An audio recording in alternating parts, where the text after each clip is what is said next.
বৃহস্পতিবার সকাল থেকে শুরু হয়েছে বিধানসভা নির্বাচনের প্রথম পর্যায়। আর এদিন সকাল থেকে বিভিন্ন জায়গায় লম্বা লাইন, কোথাও ইভিএম খারাপেরও খবর আসছে। তবে এবার যা ঘটল তা জানলে আপনিও চমকে যাবেন। সেক্টর অফিসার সেজে খুব আস্তে আস্তে গোটা বুথ নজরদারি চালালো রামলাল জঙ্গলমহলের এক হাতির নাম।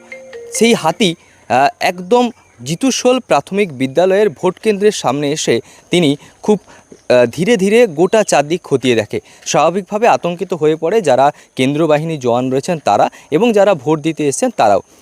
এরপর বন দপ্তর এবং যারা প্রশাসন রয়েছে তারা রামলালকে অন্যত্র সরিয়ে দেয়।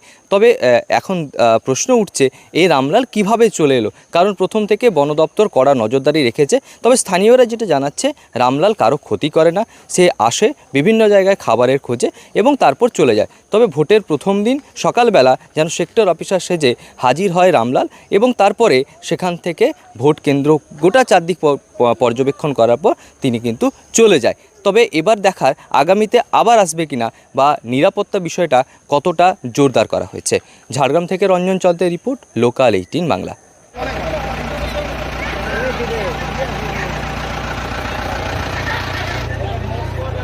দেখে নিল কিছু নাই কি